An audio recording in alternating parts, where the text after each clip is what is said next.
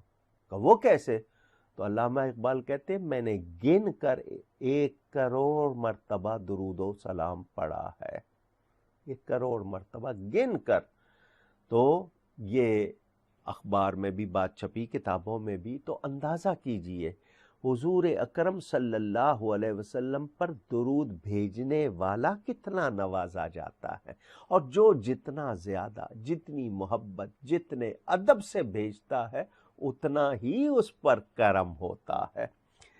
حاکم نے، ابن حبان نے ابو طلحہ انصاری رضی اللہ تعالی عنہ سے روایت کی کہ حضور صلی اللہ علیہ وسلم اپنے گھر سے نکلے بہت خوش، فرمایا میرے پاس جبریل آئے اور مجھے اللہ تعالیٰ کا فرمان سنایا کہ اللہ فرماتا ہے کہ آپ اس پر راضی نہیں کہ جو آپ پر 1 مرتبہ درود بھیجے میں اس پر 10 مرتبہ درود، جو 1 مرتبہ سلام بھیجے میں 10 مرتبہ سلام بھیجوں۔ یعنی حضور کا تبسم، امت کا اتنا خیال، یعنی محبوب تمہارا امتی تم پر درود بھیجے تو میں اس پر 10 مرتبہ۔ اندازہ کیجئے یہ رسول پاک صلی اللہ علیہ وسلم کی نسبت کتنا بڑا انعام ہے۔ حضرت موسیٰ علیہ السلام نے تمنا کی، حضرت ابراہیم علیہ السلام نے تمنا کی، یا اللہ تو اپنے حبیب کا امتی بناتا ہم اور زیادہ شکر کرتے، ہمیں یہ اعزاز ملا ہے، یہ اس کی عطا ہے، ہمیں تو اپنی زبان درود و سلام سے تر رکھنی چاہیے، کوئی معمولی بات نہیں ہے۔ امام قسطلانی فرماتے ہیں کہ امام ابو القاسم القشیری نے اپنی تفسیر میں اس آیت کے تحت لکھا کہ اللہ تعالیٰ یہ چاہتا ہے کہ امت کی طرف سے اس کے حبیب کریم صلی اللہ علیہ وسلم کی بارگاہ میں کوئی نہ کوئی خدمت ایسی ضرور ہو جس کے بدلے میں آپ اس امتی کی شفاعت فرمائیں، اللہ کے حضور سفارش فرمائیں۔ اس لیے درود و سلام کا حکم دیا، اور اپنے پیارے نبی صلی اللہ علیہ وآلہ وسلم کی زبانی درود کے بدلے 10 رحمتیں نازل ہونے کا مژدہ، خوشخبری سنائی، تاکہ بندے، ہم سب کو رب کی رحمتوں کی حاجت ہے، تو بندے یہ کرتے رہیں اور بندوں کی حاجتیں پوری ہوتی رہیں۔ طریقہ بھی بتا دیا کہ انعام کس طرح ملے گا، ہم کیسے کامیاب ہوں گے، ہماری مرادیں کس طرح پوری ہوں گی، ہمیں طریقہ بھی بتا دیا، اور اتنا آسان طریقہ، ادھر کام بھی ہوں گے، ادھر ثواب اور رحمت سے جھولی بھی بھری رہے گی، یہ کوئی معمولی بات نہیں۔ امام غزالی رحمت اللہ علیہ فرماتے ہیں کہ حضور صلی اللہ علیہ وآلہ وسلم پر انواع و اقسام، طرح طرح کی تکریم کی بارش ہوتی ہے۔ حضور صلی اللہ علیہ وسلم پر اللہ کے کتنے انوار، کتنی برکات، کتنی رحمتیں نازل ہوتی ہیں، ہمیں اندازہ نہیں، اور بہترین نعمتیں نازل ہوتی ہیں۔ ہمارا درود پڑھنا، درود و سلام جب ہم رسول اللہ صلی اللہ علیہ وآلہ وسلم پر بھیجتے ہیں تو یہ گویا التجا ہے، یہ اللہ کی بارگاہ میں التجا ہے کہ وہ کرامت، وہ بزرگی جو آپ کو عطا ہو تاکہ ہمارا بھلا ہو۔ جو رحمتیں حضور پر ہوں حضور نے بانٹنی ہے، خود فرماتے ہیں انما انا قاسم واللہ یؤتی، اللہ عطا کرنے والا، میں بانٹنے والا، تو وہ تو بانٹتے ہیں۔ تو ہم جب درود و سلام بھیجتے ہیں تو ہمارے لیے وہ رحمتیں، نعمتیں ہو جاتی ہیں، اور حضور کو جو شان ملتی ہے اس سے ہمارا فائدہ۔ ہم اذان کے بعد جو دعا پڑھتے ہیں نا، اس میں کہتے ہیں کہ یا اللہ ان کو مقام وسیلہ عطا فرما، جو جنت کا ایک خاص مقام۔ کیا مطلب؟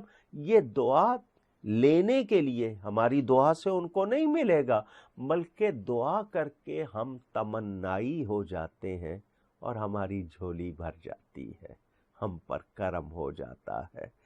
تو یہ درود و سلام کا تحفہ۔ گفتگو جاری ہے اور بڑی پیاری گفتگو ہے درود و سلام کے حوالے سے۔ الصلاۃ والسلام علیک یا رسول اللہ وعلی اہلک واصحابک یا حبیب اللہ۔ آج کی نشست کا وقت پورا ہوا چاہتا ہے۔ گفتگو میں کوئی غلطی ہوئی ہو اللہ کی بارگاہ میں توبہ کرتا ہوں۔ آئندہ نشست میں ملاقات ہوگی۔ والسلام علیکم ورحمۃ اللہ وبرکاتہ۔ مصطفیٰ جان رحمت پہ لاکھوں سلام، سلام